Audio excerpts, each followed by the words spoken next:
Con el fin de mejorar la formación de futuros profesores de historia e implementar estrategias innovadoras para la enseñanza de esta materia, el Consejo Académico del Bachillerato de la UNAM llevó a cabo la conferencia magistral La enseñanza de la historia en el bachillerato, perspectiva desde las ciencias sociales, como parte del plan de desarrollo institucional de esta casa de estudios.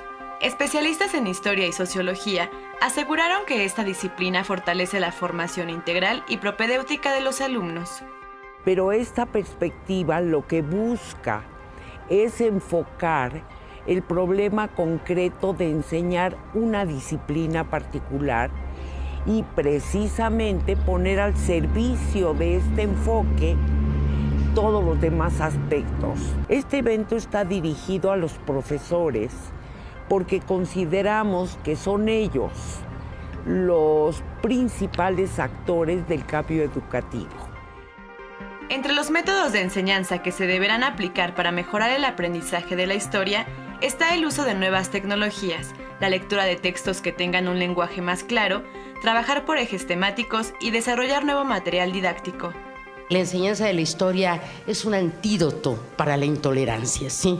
Que finalmente cuando vamos conociendo todos estos procesos y todas estas experiencias, naturalmente estamos abocados a comprender, o por lo menos eso desearíamos, la pluralidad y la diversidad. Me parece que es muy importante examinar experiencias de otras épocas en nuestro bachillerato, de otros países, de otras regiones, en torno a la manera y propósitos de la enseñanza de la historia a nivel prefacultativo.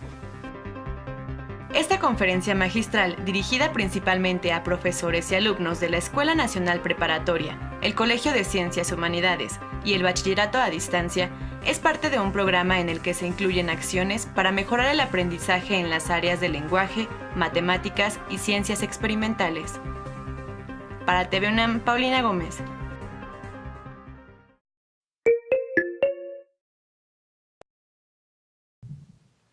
Muy buenas tardes a todos y todas.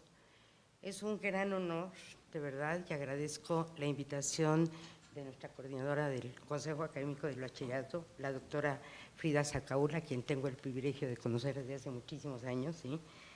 Y digo que es un honor participar en esta mesa con dilectos y apreciados colegas universitarios y con este público que de verdad es para mí un gran privilegio compartir ese momento. Coordinadores de los consejos académicos, directores, profesores muy destacados, en fin, un conjunto que realmente creo que es una audiencia de privilegio para cualquier académico. Quiero decirles además que para mí es una hermosa ocasión, pues me inicié en las labores docentes en la Escuela Nacional Preparatoria y posteriormente en el Colegio de Ciencias y Humanidades. Tengo esas dos experiencias maravillosas. Debo decir que en la Escuela Nacional Preparatoria, con un mentor excepcional, el maestro Eduardo Blanquel, a quien precisamente está dedicada una cátedra especial y que varios de nuestros colegas lo tuvieron como profesor, y en el Colegio de Ciencias y Humanidades, cautivada por lo que entonces era una experiencia nueva, una propuesta muy a tono con el tiempo del doctor y del análisis profundo del doctor don Pablo González Casanova. Sí. Ambas experiencias, yo siempre he dicho, me permitieron no solamente una formación académica, humana, y desarrollan estas experiencias una sensibilidad particular.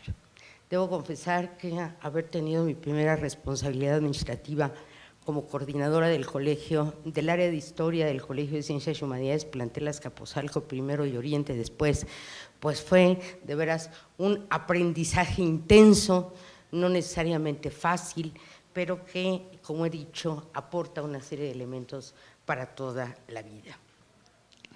Compartiré con ustedes algunas consideraciones sobre la enseñanza de la historia en el bachillerato, desde la perspectiva de las ciencias sociales, y celebro pues esta iniciativa que desde luego se inscribe en las líneas rectoras del plan de desarrollo del doctor Graue y que tiene en un sitio muy especial al bachillerato, Creo que esto nos tiene que complacer a todos y que animarnos a pensar que estamos en un momento decisivo por muchas circunstancias. Hace no mucho se reactivó el Consejo Asesor del Bachillerato, que me parece muy importante. Todavía como directora me tocó ir el año pasado. Este importante trabajo que yo creo que está muy a tono con lo que siempre ha sido nuestro bachillerato, una propuesta innovadora. La Escuela Nacional Preparatoria, y esto lo hemos comentado siempre, ha sido uno de los proyectos más exitosos en la historia, no solamente de nuestro país, sino a nivel latinoamericano. Y por supuesto el Colegio de Ciencias y Humanidades fue un señalamiento fundamental para la transformación de nuestro país. Desde luego, al entrar en un tema de tal magnitud, lo hago no obstante mi cercanía, mi experiencia, con mucha humildad.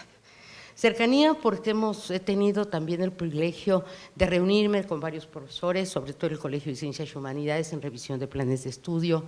Me correspondió coordinar algunos diplomados, ya hace casi 2 décadas, de actualización los profesores, con un hermoso título que era La historia, métodos, procesos y recursos, y fue una experiencia muy interesante confrontar en ese balance, además de que tuve la fortuna de dirigir algunas tesis de profesores que en ese momento se encontraban impartiendo cursos en nuestro bachillerato. Y digo que luego con humildad, porque el tema es vastísimo, la enseñanza, digamos, en la preparatoria, en el Colegio de Ciencias y Humanidades, en el más reciente de todos estos, el bachillerato a distancia, que recuerdo mucho cuando se estaba gestando, que comentaban que estaba pensado fundamentalmente para migrantes y cómo se expandió y ahora se imparte en distintos puntos del mundo, ¿no? Entonces, todas estas semillas que se plantan en la universidad, que es un terreno fértil para las innovaciones y para el cambio, por supuesto que en la misma dinámica y en la misma racionalidad de estos ejercicios, pues requieren revisarse continuamente. Creo que esto es algo muy importante y desde luego tenemos además, en el caso de la historia, con todos los campos disciplinarios, pero el caso de la historia, la investigación, la docencia, el sentido mismo de la filosofía de estos temas, pues se ha modificado mucho en los últimos años. Yo suelo decir que el siglo XX fue el siglo de la especialización, lo cual a veces nos llevó en el campo de asuntos muy particulares, de trabajar la historia regional, de trabajar la historia universal, a veces con enfoques específicos, y que terminando el siglo XX nos encontramos y nos enfrentamos a la necesidad de articular esos conocimientos, para lo cual se requiere un trabajo teórico que a lo mejor no era tan indispensable. En el momento, mi maestro Blangel le preocupaba muchísimo lo que él llamaba la pulverización del conocimiento, ¿sí? En donde no hay planos de interacción a veces justamente por las especificidades. Y entonces, a partir de una breve recapitulación de la forma como fue concebida la enseñanza de la historia en los primeros años de funcionamiento de la Escuela Nacional Preparatoria y casi un siglo después en el Colegio de Ciencias y Humanidades, así como algunos de sus cambios más significativos, propongo varias reflexiones, quiero compartir con ustedes, así como para ponderar el sentido, razón de ser y viabilidad de la enseñanza de la historia en los tiempos actuales en el bachillerato, con esta perspectiva desde las ciencias sociales. Y digo que propongo algunas reflexiones porque estamos conscientes que no es ni un conocimiento acabado, ni completamente articulado, sino que está en proceso de cambio. Debo decir además que, bueno, nuestra facultad, y aquí está nuestro jefe de la División de Estudios Profesionales, el doctor Bernardo Ibarrola, también historiador, ¿sí? Nuestra facultad ha tenido en esto un papel muy importante porque justamente, en buena medida, la formación de los académicos procede de nuestra facultad en el campo de la historia. Ciertamente, también quiero señalar que algunas de esas reflexiones tienen que ver con una doble mirada. Primero, los alumnos que llegan del bachillerato iniciándose en la carrera de historia. Y en segundo lugar, la percepción que nosotros tenemos a través de muchos de estos estudiantes, de cómo miran el bachillerato ellos mismos. Debo decirles con toda franqueza, y bueno, soy muy feliz dando cursos en los primeros años de la licenciatura, lo mismo que en el posgrado, pero debo decirles que nos hemos encontrado todo tipo de visiones de los estudiantes, tanto las de aquellos que consideran que fue una espléndida enseñanza la que recibieron, como algunos otros que sienten o que faltó algo, o que a lo mejor hubo una rigidez teórica, o que no les aportaron los elementos suficientes, su estancia en el bachillerato, lo cual no necesariamente es culpa de la institución, pero bueno, no contaron con los elementos suficientes como para tener una visión dinámica y actualizada de la historia. Parte de esto, lo entendemos perfectamente bien, tiene que ver con una generación muy impresionante de conocimiento. Simplemente lo que se produce en el campo de la historia, tanto en México como en el extranjero, es vastísimo, y entonces a veces no es fácil lograr pues una visión actualizada en ese sentido.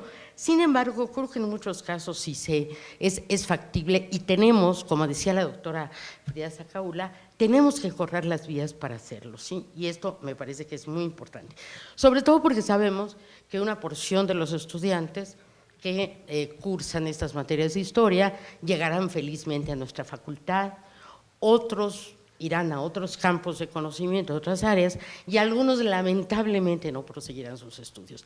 De ahí la importancia que tiene lo que nosotros les estemos planteando en el sentido de coadyuvar a que haya una visión crítica y analítica que contribuya a orientar su acción en los ámbitos individual y social. Alguien decía que la enseñanza de la historia es un antídoto para la intolerancia, ¿sí? Que finalmente cuando vamos conociendo todos estos procesos y todas estas experiencias, naturalmente estamos abocados a comprender, o por lo menos eso desearíamos, la pluralidad y la diversidad, ¿sí? Y vale la pena, y en este examen y en este recuento que me permití hacer a partir de que recibí esta gentil invitación, me parece que es muy importante examinar experiencias de otras épocas en nuestro bachillerato, de otros países, de otras regiones, en torno a la manera y propósitos de la enseñanza de la historia a nivel prefacultativo, así como las iniciativas surgidas para mejorar, algunas de gran valor, por la analogía o diferencia que se puede encontrar con los desafíos actuales en la materia. Por ejemplo, mencionaré, y yo celebro mucho que para las conmemoraciones de la creación de la Escuela Nacional Preparatoria se haya tomado esa hermosa imagen que Cortero regaló a Gabino Barreda y que conservamos, y además el lema me parece hermosísimo, ¿sí? El triunfo de la ciencia y el trabajo sobre la envidia y la ignorancia, ¿sí? Entonces, bueno, ese diablo que aparece por ahí subrepticiamente, bueno, es la representación del mal y la ciencia y el trabajo. Entonces, ese era el espíritu, además, bueno, de un personaje extraordinario como Barreda, el impulso que se le dio en la época de Juárez y la asociación al triunfo de la República, porque está claro que para los liberales y para los grandes políticos de este país, la educación es fundamental y es primordial. Entonces, a mí me gusta recordar un caso que creo que es ejemplar, que es con un nombre un poco raro, la primera conferencia de mesa redonda, ahora no le llamaríamos así, sino sería una u otra, sobre la enseñanza de la historia que se llevó a cabo en 1944 y fue auspiciada por las autoridades educativas, considerando que la historia es un conocimiento estratégico y sobre todo en la atmósfera política de la guerra, ¿sí? Es decir, estamos hablando de 1944 y el examen que se hace de la enseñanza de la historia desde la primaria, las normales, a nivel de facultad y la Escuela Nacional Preparatoria es extraordinaria. Esa fue una visión que tuvo Torres Bodet, de que era fundamental dialogar sobre esas temáticas y además establecer comunicación entre los diferentes niveles de enseñanza, ¿sí? También creo que a principios de siglo, digo, cuando estaba en ciernes la fundación de la universidad, vale la pena recordar cómo se pensaba la enseñanza de la historia. Y curiosamente podríamos encontrar una analogía con lo que ahora planteamos como ciencias sociales, los vínculos con la demografía, con la sociología, en fin, un espectro muy amplio que tenía que ver con la formación positivista, pero que de una u otra manera está presente y después va a derivar en una especialización paulatina a lo largo del tiempo, pero que ahora, en cierta forma, regresamos a ella, ¿sí?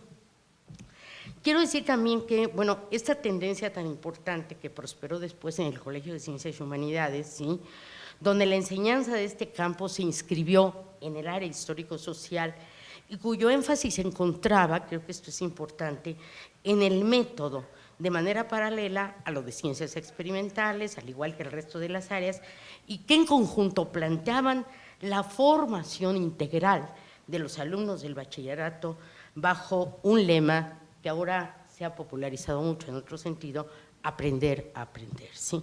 Así nació el bachillerato, con esta idea, el Colegio de Ciencias y Humanidades, ¿sí? Cabe recordar que hacia los años 60 de ese siglo se hizo patente el interés por la didáctica y la pedagogía, y nuevamente nuestra facultad tuvo una presencia muy importante, porque saben que este campo está claramente definido y forjado ahí. Auspiciando la formación de profesores, que esto ocurrió tanto en el caso cuando se expandieron las preparatorias, en los años 70 se aumentó el número de planteles, como cuando se creó el Colegio de Ciencias y Humanidades, formar a los futuros profesores, y creo que esto tuvieron una gran visión, ¿sí? Formarlos con profesores de muy alto nivel de las facultades más. Yo les pongo simplemente el ejemplo del caso de historia. Bueno, el profesor que la facultad nos asignó fue Edmundo O'Gorman, sí. Entonces, bueno, profesores, digamos, de este calibre. Luego O'Gorman decía, pues yo no conozco mucho de la enseñanza del bachillerato, el que sabe es Eduardo Blangel, y entonces tuvimos esta mancuerna maravillosa e inapreciable para esa época. También en el Colegio de Ciencias y Humanidades, esta idea de formar a los profesores, que estuvo de manera continua, y por supuesto ahora a través de los cursos que da de GAPA para continuar con esa preparación, ¿sí? Desde luego, mención especial merece el asunto de los planes de estudio, al igual que el de los materiales para apoyar el aprendizaje, que esto es muy importante. El CCH resolvió desde su origen con la creación de estas antologías. Recuerdan ustedes las antologías de los años 70, y bueno, realmente con gente de un alto nivel, como Miguel León Portilla, que preparó esta espléndida de Teotihuacán a los aztecas, aunque siempre existía la queja que como una antología de esas dimensiones para unas 2 o 3 horas de clase, que eran las que se daban al arranque. Sin embargo, son materiales que siguen teniendo una fuerza y una vigencia, y que hoy con los recursos tecnológicos, bueno, naturalmente tenemos abiertas infinitas posibilidades. Hace un momento comentábamos que, bueno, la tecnología está a nuestro servicio, por supuesto, y la universidad tiene en eso, ha tenido una gran visión desde el arranque, sí. Sin embargo, como he podido comentar con algunos profesores del bachillerato, tanto de la preparatoria como del Colegio de Ciencias y Humanidades, a veces son esfuerzos aislados que no necesariamente benefician a todas las comunidades, ¿sí? Hace unos días me platicaba una profesora de la preparatoria que han hecho unos videos muy interesantes, que han participado los alumnos, pero a veces, y en esto lo que dice la doctora Sacaula es muy importante, ¿sí? Que no solamente se queden en la experiencia concreta, específica de una clase. Además, creo que esto es fundamental porque sigue siendo válida la frase de Justo Sierra, contenida en su obra sobre historia patria para la enseñanza primaria, que es un texto brevísimo que a mí me gusta mucho utilizar y compartir con mis alumnos del posgrado. Justo Sierra decía, toda la verdad de la enseñanza está en la palabra del profesor, y eso es cierto. Justo Sierra en ese libro invitaba a los profesores de primaria a reflexionar con sus alumnos, incluía algunas imágenes, pero sobre todo trataba de proyectar lo que en ese momento era una visión innovadora y constructiva de nuestra historia, tanto la historia patria como por supuesto en otras obras suyas que tienen que ver con la llamada entonces historia universal, que en ese sentido el positivismo trató de conectar de una manera muy firme y no aislar la experiencia de nuestro país.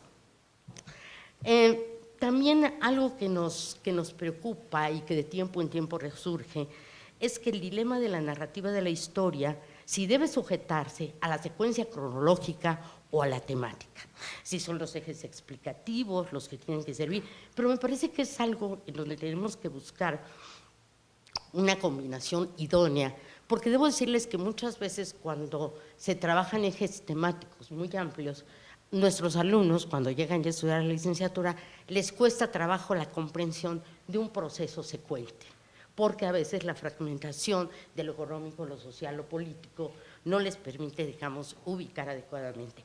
Alguna vez hicimos una experiencia, esto tenía que ver con la enseñanza de la secundaria, con nuestros alumnos de historiografía, que analizaran los textos con los que ellos estudiaron, ¿sí? Y encontraron todos estos problemas y justamente proponían formas diferentes del acercamiento a estos temas, ¿sí? También creo que estamos, y eso no solamente a nivel del bachillerato, sino también a nivel del posgrado, aquí mis colegas constatarán esto, en donde las periodizaciones tradicionales de la historia ya no son operativas, ¿sí? O sea, una ocasión un alumno decía, bueno, yo voy a trabajar este personaje inscrito en la historiografía porfiriana, pero se oponía a Porfirio Díaz. Entonces quiere decir que la periodización nos está estorbando. La Edad Media, pues ya sabemos que, bueno, la Edad Media, llamada así peyorativamente, en ella se gestaron una cantidad de cosas extraordinarias. Hace no mucho se publicó un libro muy bonito, El sanador de caballos, en donde mostraba cómo justamente en las guerras de la Edad Media empezaron a preocuparse porque los caballos, que eran el arma fundamental en este momento, estuvieran sanos, y ahí se desarrollaron los primeros trabajos científicos de veterinaria, ¿sí? O sea, esta Edad Media que ahora nos ha dado realmente muchos elementos para comprender por qué se desarrolló el Renacimiento, ¿sí? Y como decía yo, la revolución, que es una gran discusión, ¿cuándo acabó la revolución? ¿Cuándo termina? ¿Qué procesos debe incluir? Entonces ya la visión tradicional o el esquema convencional ya no nos está funcionando, ¿sí? Tenemos muchos ejemplos, y no me detendré en ellos, sino unos cuantos, de la forma como el estudio del pasado cautiva a los alumnos, ¿sí? Y creo que esto tenemos muchísimos ejemplos, muchos ejercicios cuando se dan cuenta de lo avanzado de las concepciones astronómicas en los pueblos originarios, ¿sí? O admirados igualmente cuando además hay un material extraordinario en el Archivo General de la Nación por la piratería en el Caribe en los tiempos virreinales. Es decir, cada uno de estos elementos de veras nos puede servir para cautivar a los alumnos. Un ejercicio que hemos hecho es este personaje ficticio Bourbaki, que inventaron unos jóvenes franceses para desafiar la forma tradicional de la enseñanza de las matemáticas, ¿sí? Entonces, claro, si cuando introducimos en los alumnos estos temas, no solamente es la anécdota, sino es lo que de fondo hay detrás de eso para comprender un tiempo, ¿no? Creo que mantener el bachillerato de enseñanza actualizada y dinámica de la historia exige diversas tareas.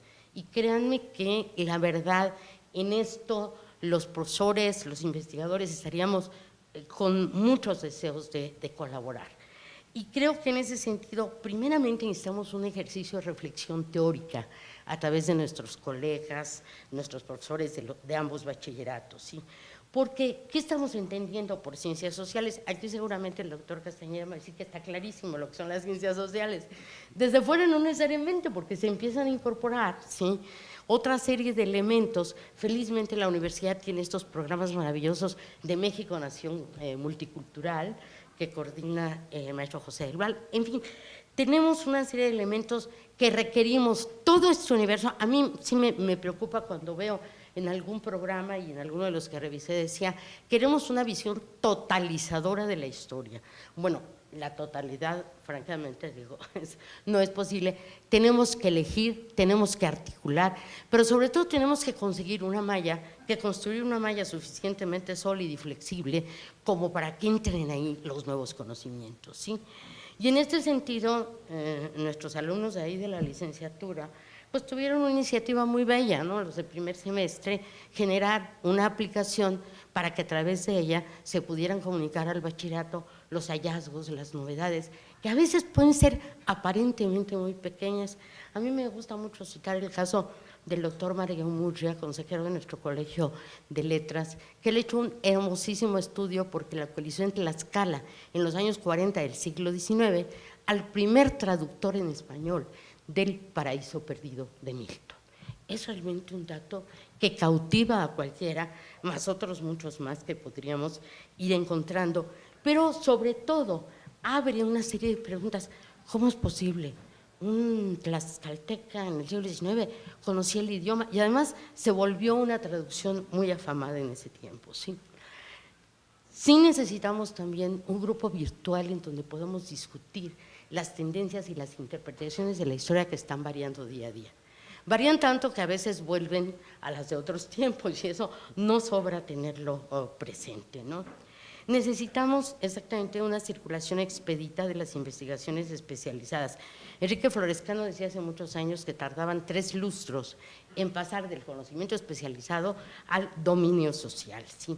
Y creo que tenemos que acortar ese camino y la tecnología nos puede ayudar muchísimo, ¿sí? Sí creo, porque también hemos tenido una experiencia espléndida, que a los alumnos del bachillerato los podemos y los debemos iniciar en la investigación. Una investigación mesurada, quizá no muy ambiciosa, pero estos unos resultados extraordinarios. Los alumnos son muy creativos, ¿no? Y en esto todo el tiempo nos están demostrando sus capacidades y sus potencialidades, ¿sí? Creo que esto debe fortalecerse el vínculo y que se retroalimente con los espacios institucionales donde se genere el conocimiento. En algunos casos hay algo que puede ser grato, relativamente efímero, el día de puertas abiertas en los institutos, pero esto lo tenemos que consolidar mucho más, porque yo les voy a decir que algo que es muy importante para cualquier investigador y cualquier profesor, y ustedes lo viven todos los días, son las preguntas y la creatividad de los estudiantes, ¿sí? Creo que compartiríamos la pertinencia, y esto ya lo mencionaba aquí la doctora Sacaula, que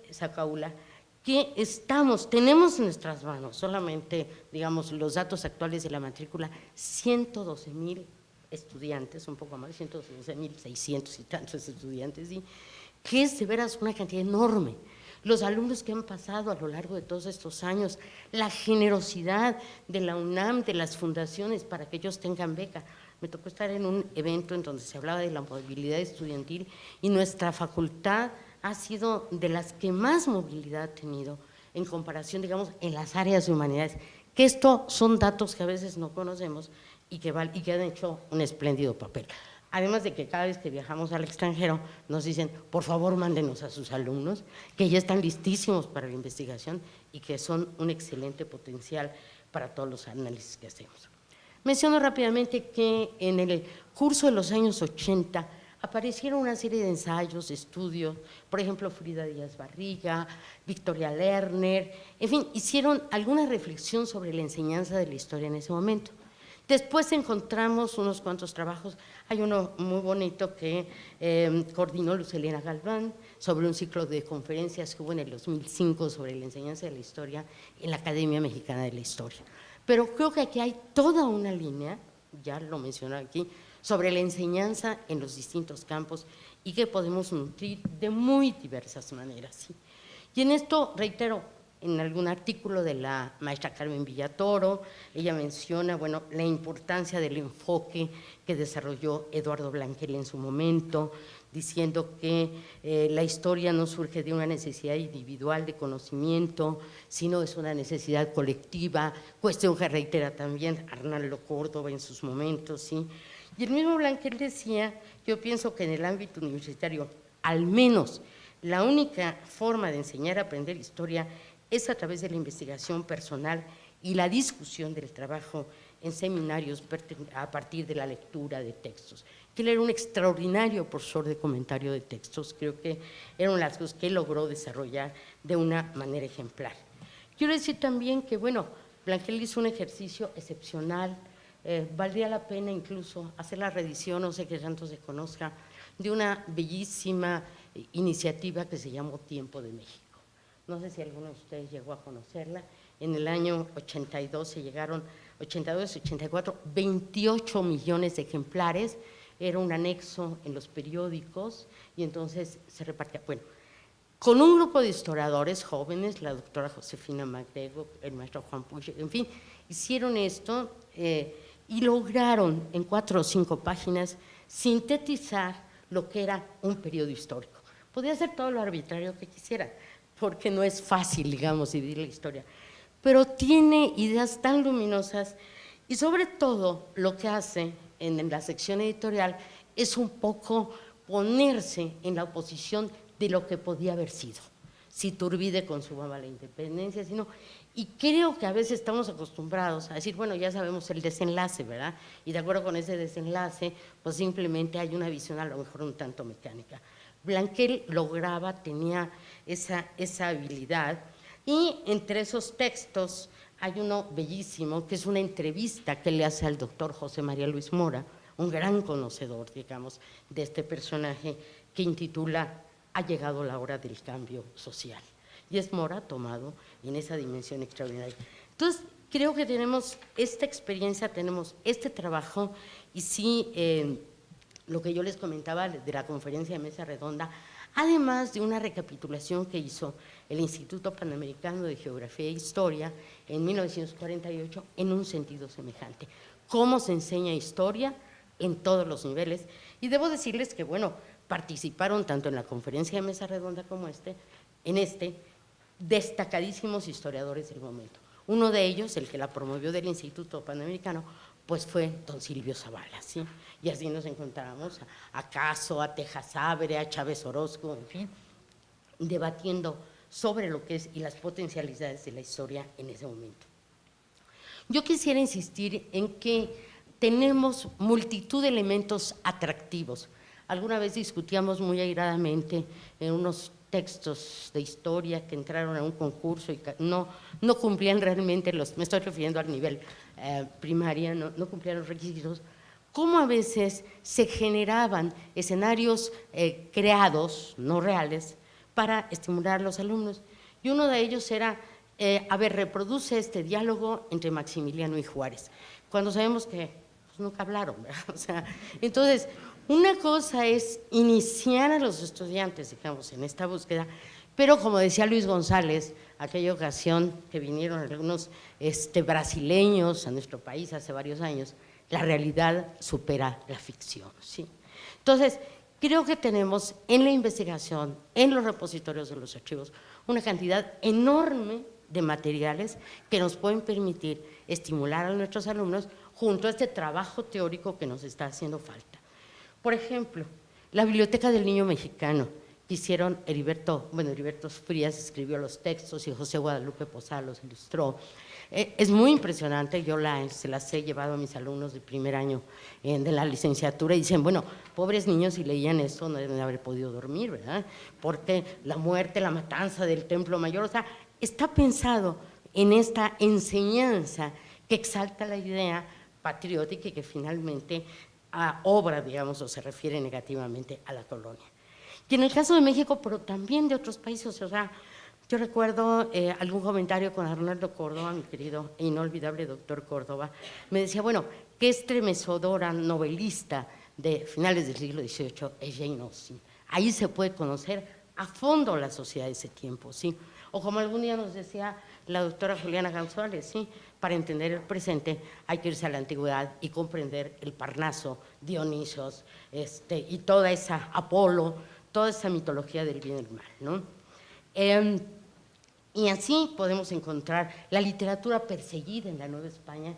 Yo les aseguro que para cualquier alumno del bachillerato es una delicia conocer estos juicios sobre la hechicería. Y se los comento porque muchas cuando mencionamos estas cosas en la conferencia, las conferencias a las gentes se les quedan grabadas. Y de ahí tenemos un asidero para un conocimiento de fondo de lo que está pasando en el país.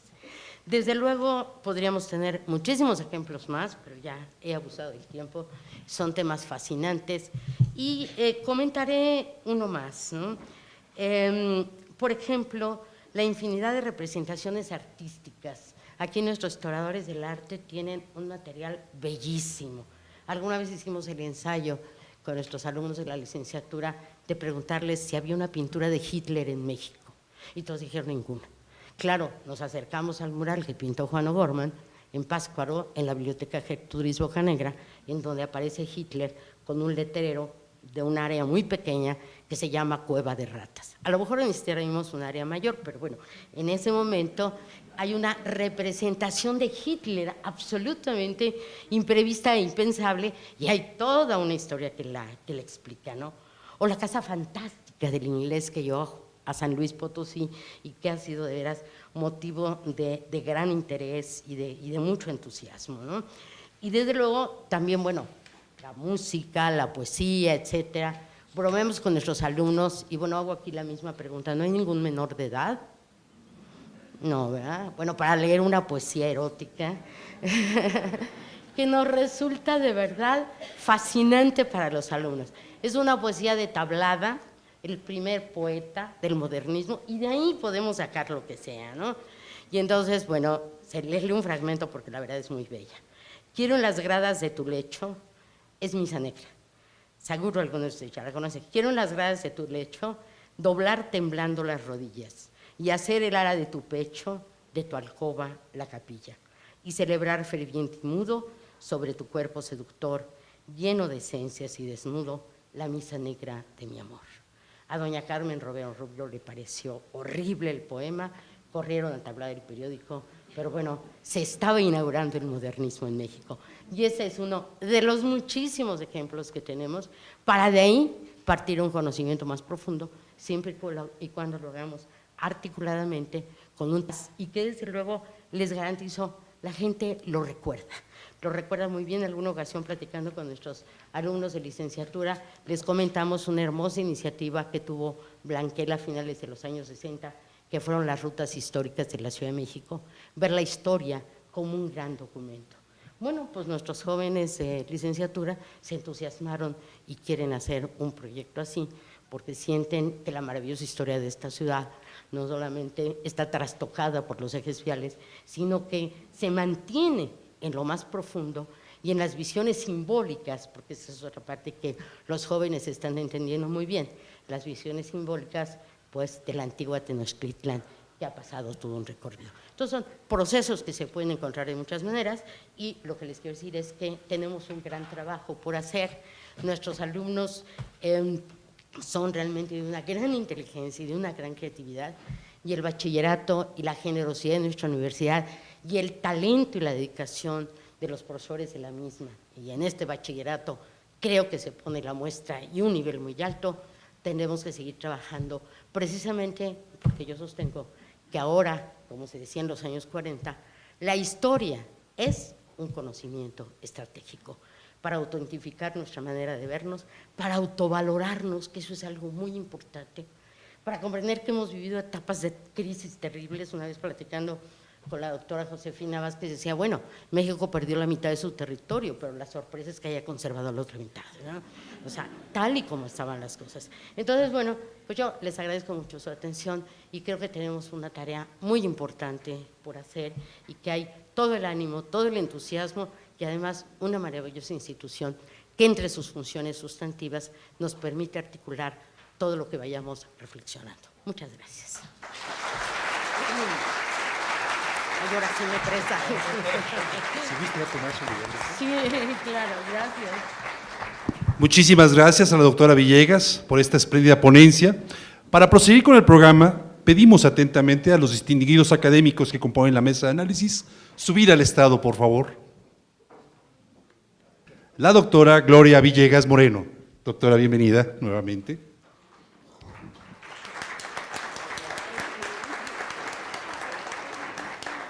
El doctor Fernando Rafael Castañeda Sabido. Doctor, bienvenido.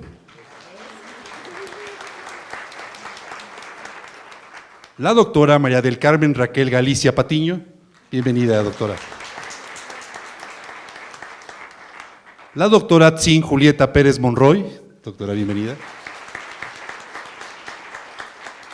Y el maestro Ricardo Gamboa Ramírez, moderador de la mesa, a quien con gusto cedemos la palabra para dar inicio al conversatorio. Maestro. Sí, muchas gracias.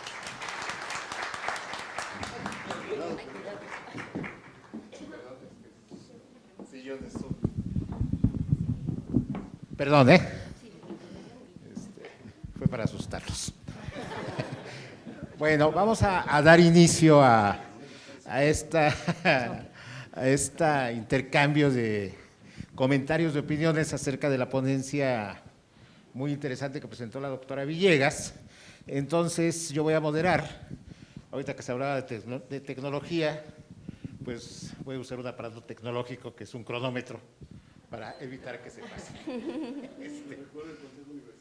Exactamente. Sí, debían de haber pedido prestado el cronómetro del Consejo Universitario, pero bueno, no hubo posibilidades. Entonces, vamos a empezar de la siguiente manera. Voy a usar el mexicanísimo principio de las mujeres primero. Entonces va a empezar la doctora Carmen Galicia, alrededor de 5 a 7 minutos en una primera intervención, después la doctora Pérez Monroy y después el doctor Castañeda. Una primera ronda y después vendrá réplicas, comentarios de nuestra conferencista magistral. Entonces, adelante, Carmen. Sí. Bueno, son muchos los temas que ha tocado la doctora, ¿verdad? Pero quisiera iniciar por uno que, así que me tocó el corazón, porque yo también fui alumna del maestro Blanquel, ¿no? Y lo quiero relacionar con la propuesta de enseñanza de la historia en el colegio, un poco para precisar algunas cuestiones, ¿no? Por ejemplo, en el colegio, como todos ustedes saben, nosotros trabajamos con una propuesta que surge desde el modelo educativo, una propuesta basada en aprendizajes. Una propuesta que hoy, en el debate que hay al interior del colegio, nos lleva a entender, a comprender que cuando hablamos de la enseñanza de la historia, no hablamos solamente de la disciplina, del qué enseñar, sino hablamos también de cómo esta disciplina, los cómo de esta disciplina que pueden contribuir, ¿verdad?, en la formación de los estudiantes. Hablamos del qué, del cómo, del para qué, hablamos de aprendizajes. O sea, el colegio se basa en una propuesta de aprendizajes y que llevada al salón de clase nos remite a pensar que cuando enseñamos historia, nosotros tenemos que integrar, interrelacionar todos estos aprendizajes, es decir, qué de la disciplina, cuáles son los contenidos más importantes para la formación del alumno y cuáles son esas formas que nos aporta la historia de tipo procedimental, si quieren que use esa palabra, ¿verdad? Pero, por ejemplo, se hablaba ahorita de la investigación, de la contrastación de fuentes, el comentario, la lectura. Es decir, hay una serie de cuestiones que tienen que ver con la historia, pero la historia no se puede aprender si no se lee, ¿no? Y ahí está uno de los principales problemas que tenemos en la actualidad para la enseñanza de la historia, las ciencias sociales, las humanidades, y yo creo que para todas las disciplinas. Tenemos un problema no solo de que los jóvenes no están muy dispuestos a leer, sino que cuando leen tienen unas grandes deficiencias de comprensión de lectura. Tenemos un problema de comprensión de lectura muy fuerte que, bueno, seguramente todos los que están aquí lo conocen porque todos son maestros y todos lo han vivido. Bueno, en el colegio trabajamos esto y esto se integra. Entonces, el colegio ha trabajado a través de sus programas, buscado a partir de los aprendizajes resolver el problema de la gran cantidad de contenidos. Es decir, todo este enciclopedismo que tanto se ha discutido, nosotros lo hemos resuelto a partir de formular aprendizajes que en realidad son hipótesis que formulan los profesores de qué enseñar, cómo enseñarlo y para qué enseñarlo, interrelacionando estos tres aprendizajes, incluyendo otros que son los aprendizajes estratégicos, ¿verdad?, que fundamentalmente nos llevarían a la necesidad, a pensar en lo que nuestros alumnos, los alumnos reales, los que llegan cotidianamente a nuestros salones, van requiriendo, ¿no? Entonces, por ejemplo, en la actualidad sí usamos nuevas tecnologías, pero entendemos que son recursos, ¿sí? No nos resuelven toda la problemática, son simplemente recursos, no se pueden prescindir de muchas otras cosas que se requieren para aprender a aprender historia, a aprender a hacer historia y, bueno, a desarrollar lo actitudinal a través de la historia. Pensando en el maestro Blanquel, por ejemplo, una de las grandes cosas, por lo menos que yo aprendí y que muchos también la manejamos, es el asunto de que en el salón de clase los estudiantes de historia lean, contrasten las fuentes, analicen, reflexionen y a partir de ahí vayan construyendo su propia interpretación. Nosotros iniciamos en el colegio con una visión un tanto cerrada, ¿verdad? Porque cuando nos dijeron que había que trabajar el método, pues muchos dijeron, pues el método es el materialismo histórico, ¿verdad? Y entonces solo hay una teoría y solo hay una manera de interpretar. Bueno, muchos fuimos caminando y nos dimos cuenta que no era así, ¿verdad? Nuestra formación como historiadores nos llevaba a pensar que pues no es eso, ¿no? No hay una sola teoría ni no hay una sola manera de interpretar. Entonces, hoy en el salón de clase, muchos de nosotros lo que hacemos es que los alumnos comprendan que trabajamos con interpretaciones, son distintas interpretaciones, y que buscamos que a través de las actividades que diseñamos construyan su propia interpretación de la realidad. Y entonces, en este sentido, quería hacer notar lo que significa la enseñanza de la historia en el colegio. También en cuanto a los contenidos, no sé si ya… ¿Sí? Ok. Bueno, porque yo sí, si no me dicen, me paso.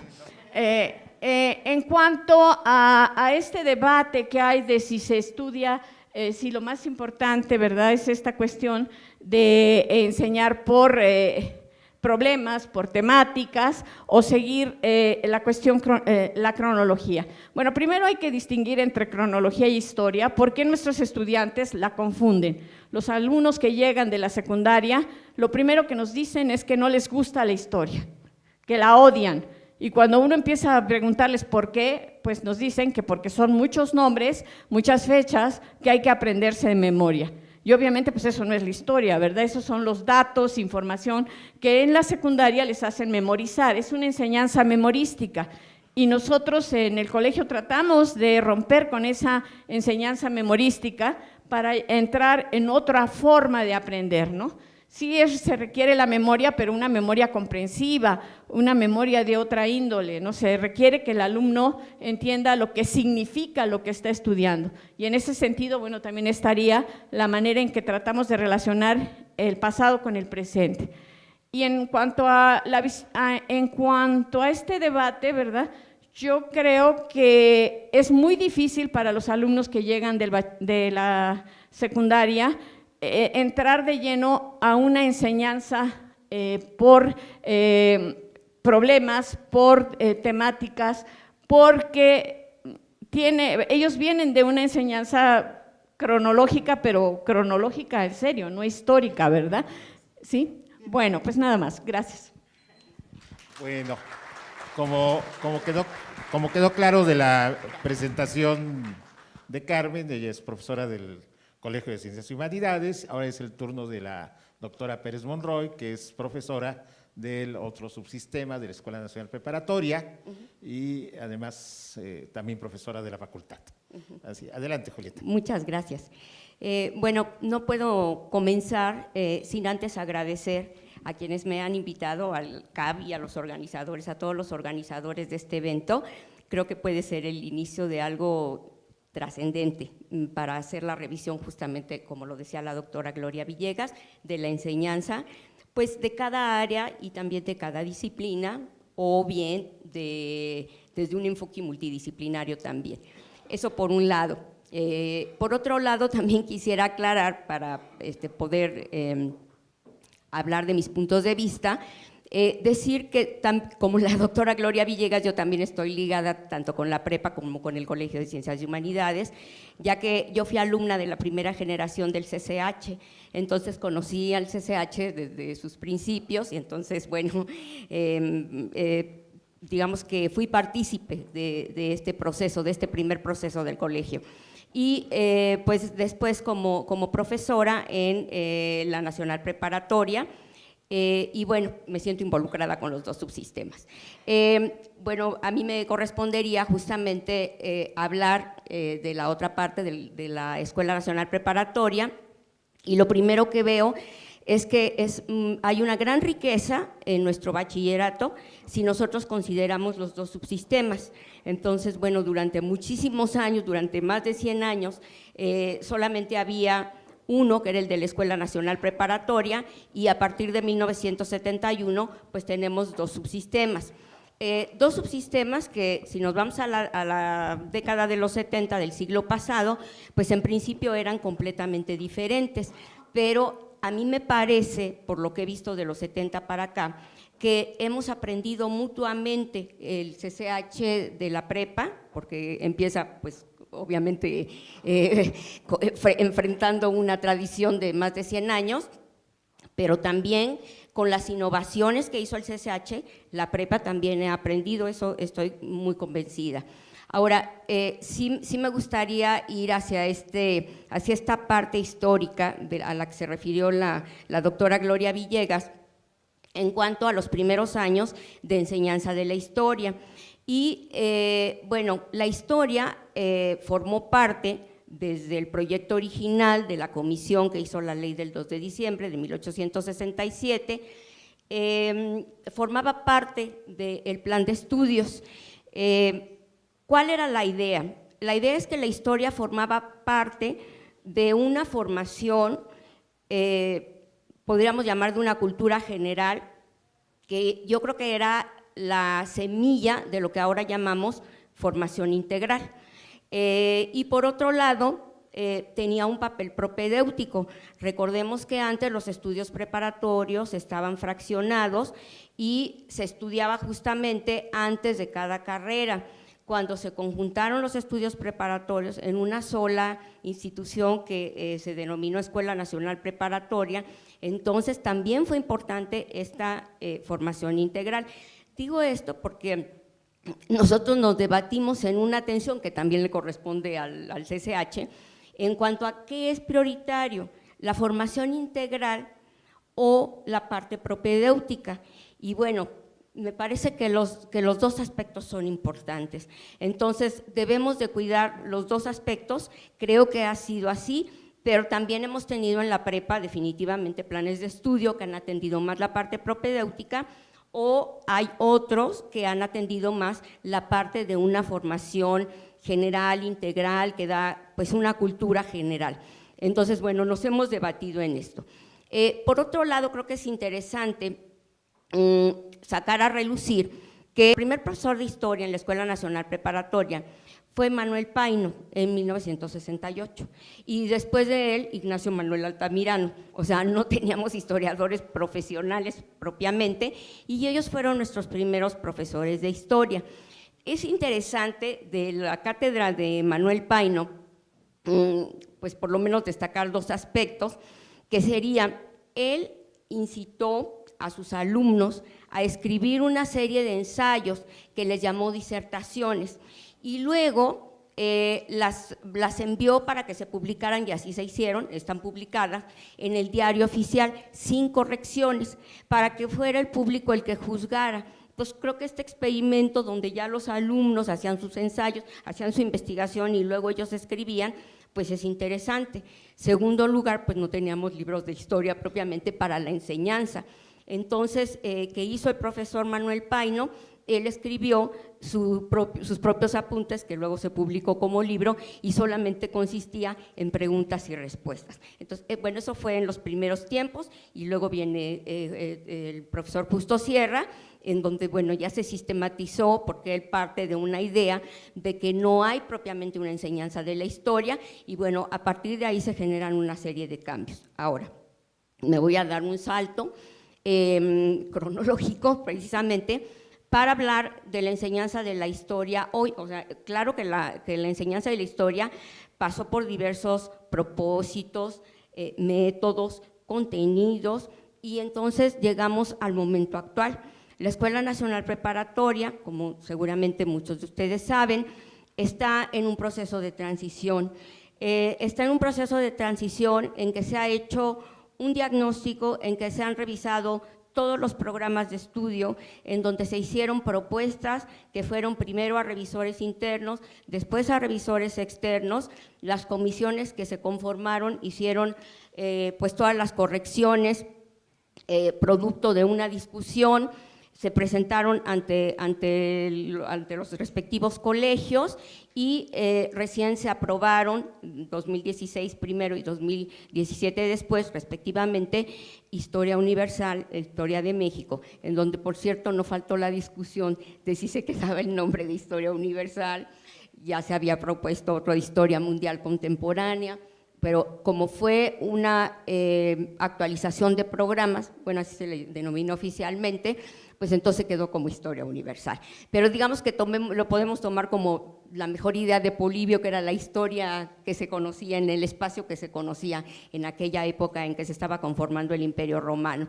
Entonces, eso es exactamente el momento en el que nos encontramos ahora. Entonces, espero en una segunda ronda explicar por qué nosotros nos hemos decidido por los ejes temáticos. Bueno, muchas gracias, Julieta. Ahora es el turno de… Muchas gracias. Es el turno del doctor Fernando Castañeda. Le cedo la palabra. Muchísimas Adelante, gracias. Fernando. Bueno, yo quiero agradecer a Frida la invitación a estar en esa mesa. También felicitar a Gloria, me encantó tu ponencia, me pareció excelente. Yo no soy historiador y seguramente ustedes se preguntaron ¿y por qué está aquí? Yo le debo decir una cosa, yo también me hago la misma pregunta. Entonces, yo supongo que Frida lo que quería era que hablara de cómo vemos la enseñanza de la historia en el bachillerato desde las ciencias sociales y lo que esto representa, digamos, ¿no? Los estudiantes que recibimos y los temas que de alguna manera nos retan. Digamos, bueno, una cosa que para no estarla repitiendo, que es casi obvia, pero bueno, vale la pena decir, es que las ciencias sociales no son nada sin la historia. O sea, cualquier ciencia social que ustedes quieran ejercer, practicar o conocer, necesitan apelar a la historia, al tiempo, y en muchos sentidos apelar al tiempo, ¿no? A propósito de la cuestión temática y todas las cosas que ahorita voy a regresar, el tiempo lo es todo casi en las ciencias sociales, ¿no? Si quieren hablar del Estado, si quieren hablar del concepto de sociedad, del concepto de sociedad civil, de cómo se gesta la comprensión moderna de la sociedad, lo que ustedes quieran. O sea, todo de alguna manera nos remite al tiempo. Entonces, por supuesto, con eso quiero decir, la historia pues es fundamental en las ciencias sociales, ¿no? Y por supuesto que los estudiantes en una facultad como las ciencias políticas aprenden historia. Y ahí es donde vienen muchos de los dilemas, de los retos, de los pleitos y de todo tipo de confrontaciones que surgen cuando, pues, cómo enseñar, qué hay que enseñar a propósito de la historia. Y también cómo vienen y qué es lo que deben tener los estudiantes que llegan, por ejemplo, a una facultad como la de Ciencias Políticas. Lo primero que yo quisiera decir, y que es un tema que yo supongo que… Pégate un poco más. Micrófono. Sí, perdón. Lo primero que yo quiero decir, que es un tema, sin duda, que resalta en primer lugar, me parece a mí, cuando hablamos de la enseñanza de la historia, y creo que es muy importante en el bachillerato, y también es muy importante en los estudios universitarios, es que es un poco lo que dijo Gloria, y que me gustó muchísimo. La historia nos enseña, nos ubica en el tiempo y en el espacio, nos ubica en la literatura y en la música, nos ubica, nos hace pensar sobre lo que somos y nuestro lugar en el tiempo y en el espacio. Y eso creo que es fundamental. Hay una labor formativa básica antes de ponernos a discutir los métodos de la historia y antes de ponernos a discutir los diferentes temas sobre la historia, los diferentes problemas que nos plantea y los retos de la interpretación de la historia. Yo alguna vez tomé una materia así, que lo daban por cierto profesores de la Facultad de Filosofía. En realidad, más allá de los retos de la interpretación de la historia, que tienen que ver con los métodos y con las diferentes versiones que existen sobre la historia, lo primero es la historia. O sea, esto que Gloria nos empezó a contar, de toda esta literatura que existe, de todos estos temas, nosotros necesitamos que nuestros estudiantes, cualquiera que sea el campo en el que quieran estudiar, necesitamos que los estudiantes tengan una conciencia del tiempo y el espacio. En la formación, cuando don Pablo presentó y desarrolló y promovió, y muchas veces Pablo González Casanova lo ha dicho, su CCH, él quería que además de toda la cuestión formativa, de los métodos históricos, de un método lógico, etcétera, él una cosa que también le preocupaba era el tema identitario, ¿no? O sea, jóvenes que de alguna manera sepan de dónde vienen y quizá, que no siempre es fácil también, a dónde quieren ir. ¿no? Este es un tema clave que me parece que no debemos perder a propósito de la enseñanza de la historia. Y que, entre muchas cosas que dijo Gloria, porque su participación es sin duda muy rica y con muchos niveles, pero una que creo que querías decir era esto, ¿no? O sea, enseñar a los jóvenes, llevarlos a que lean fragmentos de los historiadores y los pensadores mexicanos del pasado, es al mismo tiempo también llevarlos a pensar, a tener una idea de su cultura, a tener una idea de quiénes son, etcétera. Entonces, eso nos parece fundamental. Y lo digo, realmente es un tema que es explícito. Por ejemplo, una reforma de planes de estudios que hicimos hace 2 años en la Facultad de Ciencias Políticas, ese era un tema fundamental, ¿no? O sea, aquí no se trata de formar especialistas nada más, se trata de formar ciudadanos en un país, en un tiempo, en un espacio como es el tiempo y el espacio en el que vivimos. Y la historia, pues, es fundamental. Y en eso, pues yo diría, no he sido profesor ni de historia, ni de la Escuela Nacional Preparatoria, ni del CCH, o al revés, de la preparatoria, el CCH, perdón, pero creo que eso es algo que debería de pensar los profesores que van a enseñar historia en la preparatoria, en el CCH, ¿no? Deberían de pensar que están formando ciudadanos. Había un sociólogo muy famoso en los años 50, muy querido por González Casanova, por cierto, por don Pablo, que se llamaba Charles Wright Mills, que decía que había que conectar la biografía con la historia. Esto es un poco la idea, ¿no? De que realmente los jóvenes, al aprender la historia, también aprendan quiénes son ellos. Eso me parece fundamental. Y con relación al tema de cronología y temática, si entiendo bien, a Gloria no está pensando en el problema de las fechas, ni de los acontecimientos históricos puntuales. Está pensando más bien en la idea de que cronológicamente los jóvenes aprendan, ¿no?, el devenir o de hacer abstracciones temáticas.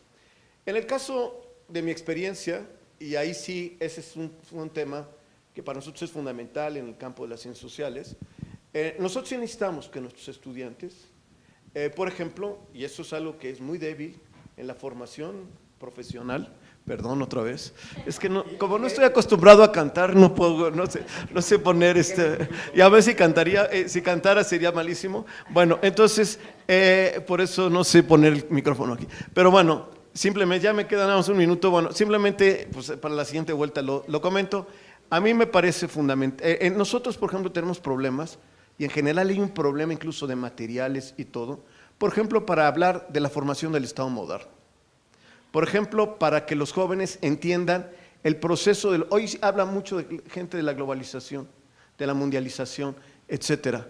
Pero nadie sabe, por ejemplo, que mucho de eso tiene que ver con algo que ocurrió entre los últimos 200 años, es decir, la división del planeta en estados nacionales.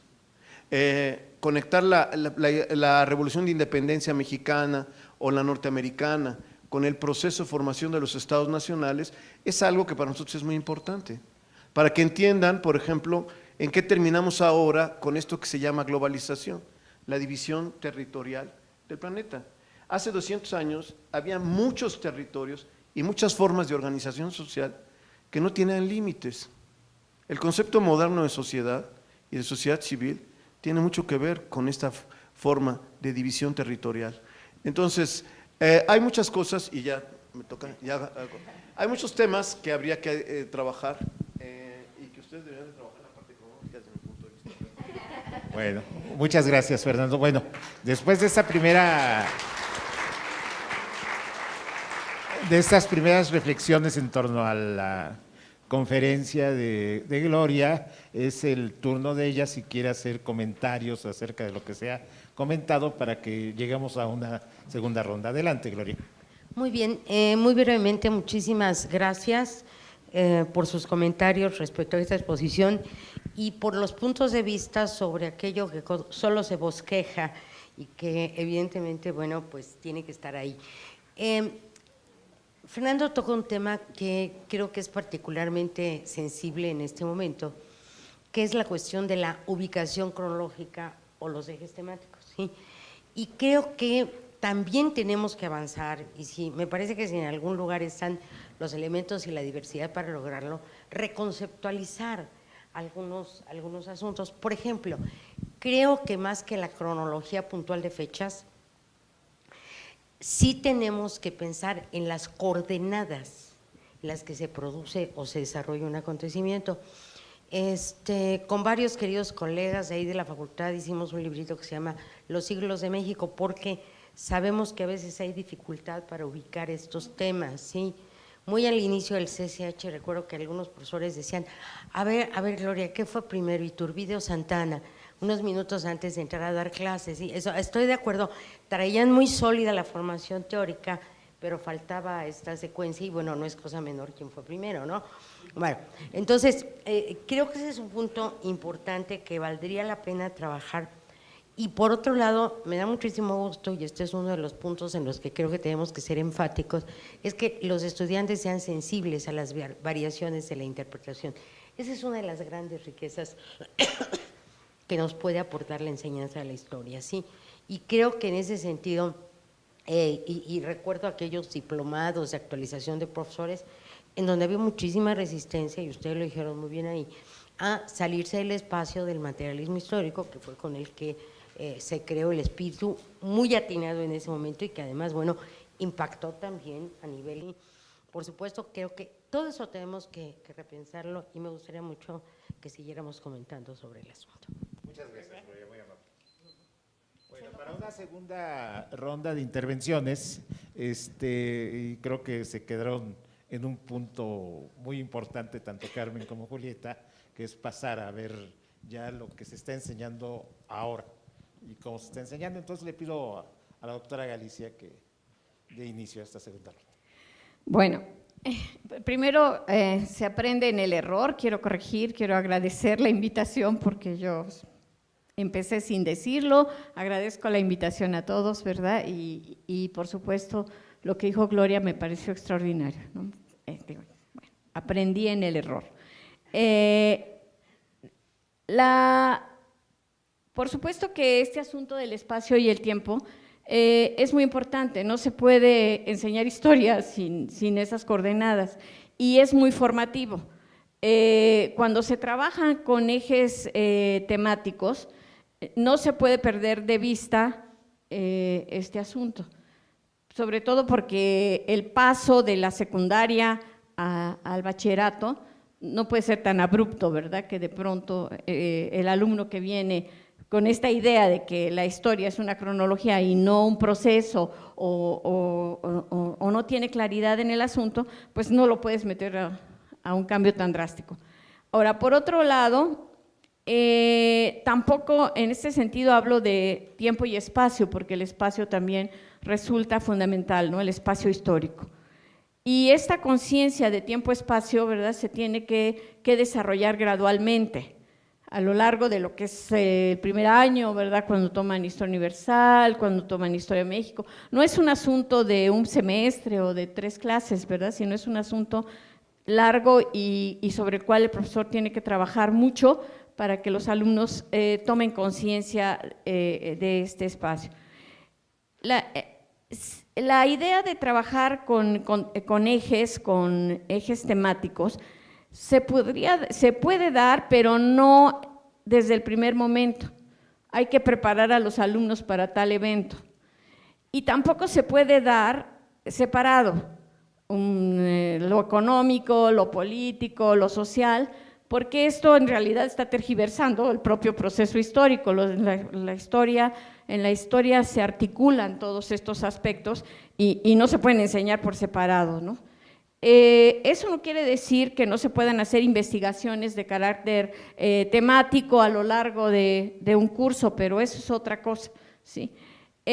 También creo que hay un punto aquí que yo quisiera retomar sobre lo que se señaló y me lleva decía el doctor, un poco esto de, bueno, y también Gloria lo retomó, el asunto de que conozcan las interpretaciones de historiadores de otro periodo y los analicen en su contexto, los ubiquen y sepan quiénes eran, ¿verdad? Y no los saquen y no les apliquen, bueno, los conozcan tal cual eran, ¿verdad?, con la propuesta que tenían. Pero yo pienso que también hay que acercar a los alumnos a lo que están escribiendo los historiadores contemporáneos sobre el pasado. Es decir, una vez yo escuché al doctor Florescano en una conferencia que dijo que el puente entre lo que se están haciendo en los institutos de investigación histórica y el bachillerato, pues somos los maestros, ¿verdad? De alguna manera, nosotros somos los que bajamos a la tierra un poco lo que ellos están haciendo en estos institutos. Y entonces yo creo que también hay que acercar a los alumnos a la lectura de historiadores contemporáneos. Ahí tenemos un gran problema que habría que revisar también, y ese problema se llama libro de texto, ¿sí? Necesitamos, si estamos pensando en innovar y tener nuevas formas de enseñanza de la historia o de cualquier cosa, pues tenemos también que pensar en materiales diferentes en este sentido. Por ejemplo, yo creo que muchos de los investigadores tendrían, en el caso, por ejemplo, de Historia de México, empezar a escribir ensayos accesibles, ¿verdad? Ensayos no tan académicos, bueno, académicos en el sentido de que son investigaciones que ellos están realizando, pero dirigidos a un público más amplio, ensayos de divulgación, con un discurso más adecuado al bachillerato, donde le muestren al estudiante lo que se está trabajando sobre determinados periodos históricos, ¿sí?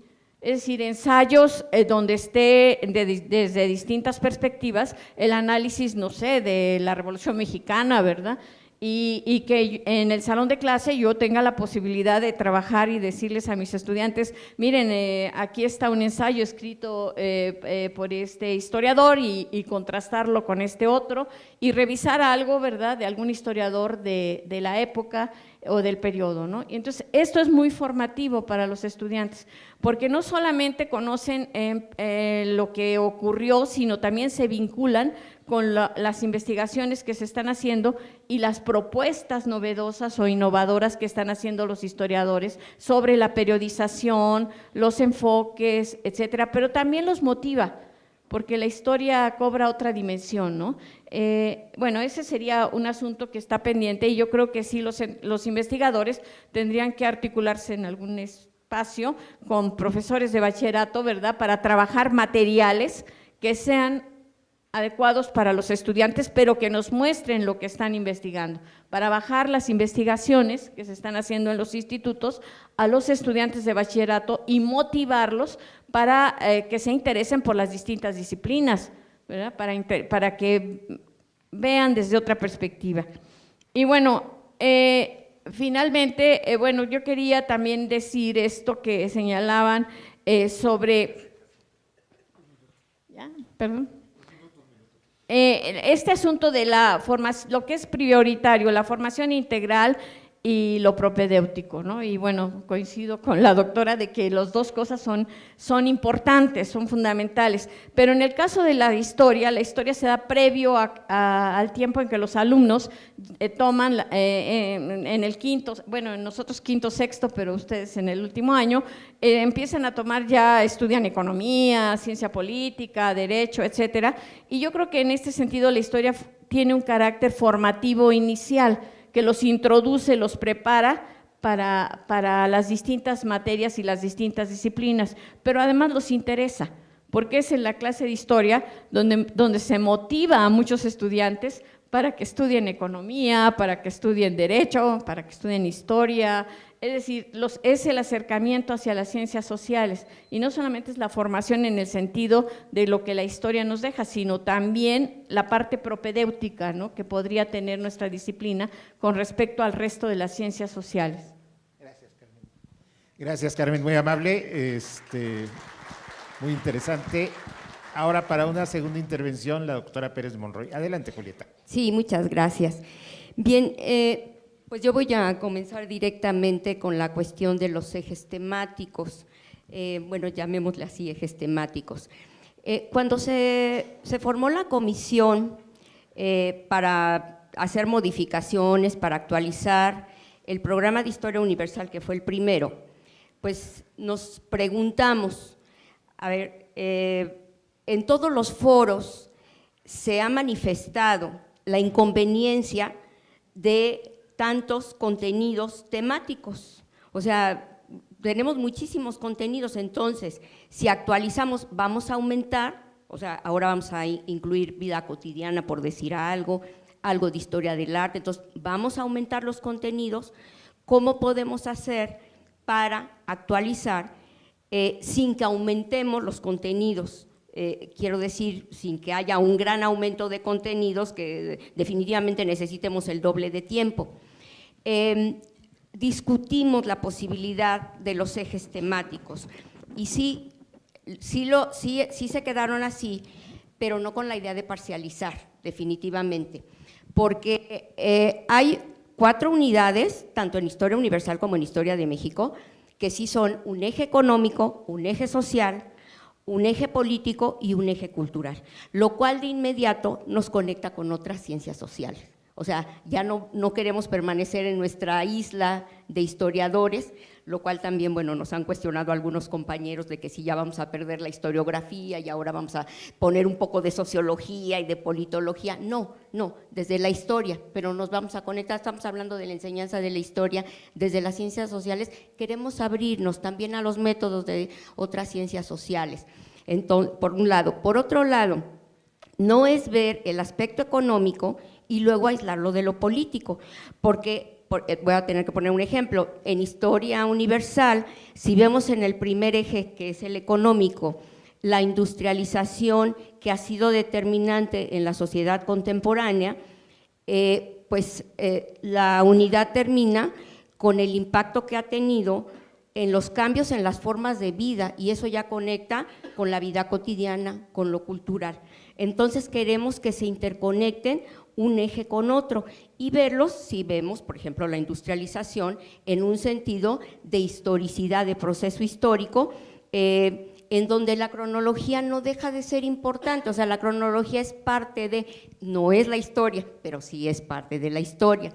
Por otro lado, también tenemos la experiencia de que no porque siempre hayamos visto la historia en un sentido cronológico, los alumnos llegan con toda claridad, porque también quedan muchas lagunas. Es más, me atrevo a decir que nuestros estudiantes del Colegio de Historia, cuando egresan, tampoco tienen con claridad así todo un proceso histórico, por decirlo en Historia de México, desde el México prehispánico hasta la actualidad. Bien, quedan lagunas.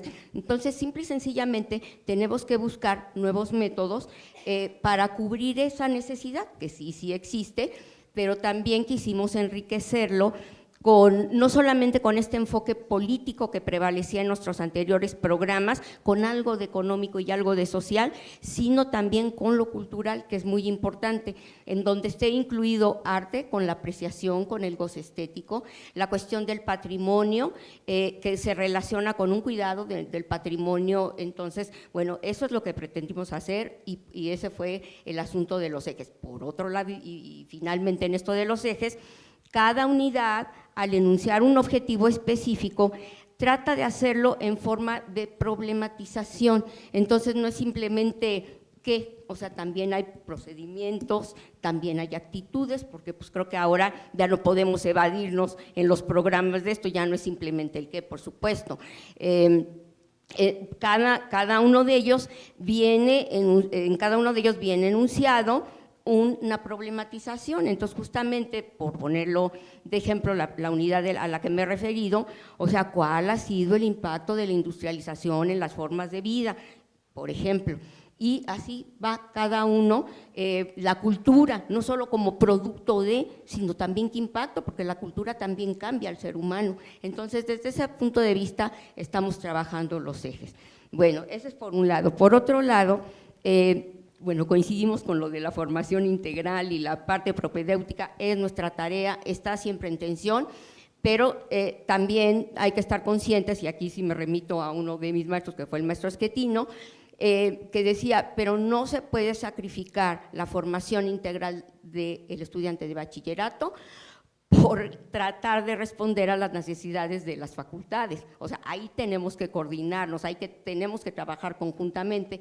Por eso también estoy completamente de acuerdo con este trabajo que tenemos que hacer y que además lo hemos impulsado ya desde la Escuela Nacional Preparatoria, incluso antes de los programas formamos una comisión donde tuvimos como representante de la Facultad de Filosofía y Letras justamente al maestro Ricardo Gamboy, cuando la doctora Gloria Villegas era directora, y también discutimos como que cuáles serían las necesidades, o sea, sí las tomamos en cuenta, pero no exclusivamente nos guiamos por eso, o sea, nuestra formación integral es muy importante. Y bueno, por otro lado, yo creo que ha hablado el doctor de algo muy importante, que es la ciudadanización. Esto está presente en nuestros programas, tanto en el de Historia Universal como en el de Historia de México, y ahora se están trabajando, porque nosotros sí tenemos asignaturas de Historia en el último año, entonces se está trabajando esto, y aquí en esta cuestión la ciudadanización se integra con la cuestión económica, con la cuestión política, con la social, con la cultural, etcétera. Entonces estamos atendiendo eso porque sí es muy importante incorporar. Gracias. Gracias, Julieta, muy amable. Ahora la segunda turno del doctor Castañeda. Adelante, Fernando. Gracias. Bueno, yo quiero decir una cosa. Primero, cuando hablo desde la perspectiva de la Facultad de Ciencias Políticas, que es en realidad desde donde yo estoy hablando, no pretendo proponerles que cambien ustedes sus contenidos ni nada, ¿no? Sino es un tema de reflexión.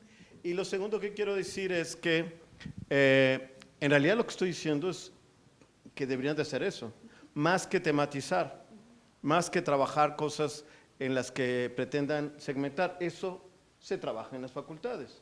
Y por eso puse el ejemplo de la formación de los estados nacionales modernos y la conexión con la globalización actual, etcétera. Y también hay muchos otros temas que son temas que se tienen que trabajar en términos temporales y en donde ya se entra en segmentaciones mayores. Otro tema muy importante es el tema de la secularidad, ¿no? Cómo llega la modernidad y la secularización. Hoy es un tema clave en las ciencias sociales, es un tema de los más importantes, pero no tienen por qué trabajarlo ustedes, pero sí es bueno que los estudiantes sepan lo que fue la reforma, que los estudiantes sepan lo que fue el absolutismo, que los estudiantes sepan, por ejemplo, lo que fue todo el proceso de Enrique VIII y lo que vino después en Inglaterra. ¿Por qué? Pues porque ahí es donde está mucho de la comprensión de la secularización. Y entonces, por ejemplo, la razón de Estado. Ustedes no tienen por qué trabajar el tema de la razón de Estado, pero sí es muy importante para entender las consecuencias de la reforma protestante, de la guerra de religiones y del proceso de formación, entonces de formación del Estado moderno, la autonomía de la política, en pocas palabras, ¿no?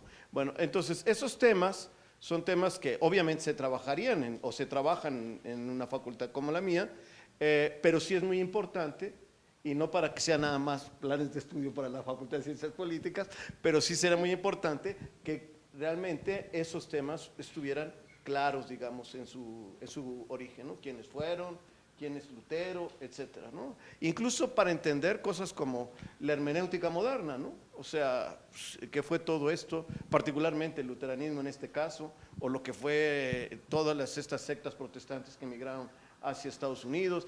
Esas cosas son muy útiles porque nos permiten después entender muchos aspectos sobre la racionalidad moderna, etcétera. Son temas que se trabajarían o se trabajan en realidad o se deberían de trabajar en la Facultad de Ciencias Políticas, pero en donde necesitan un referente histórico muy importante.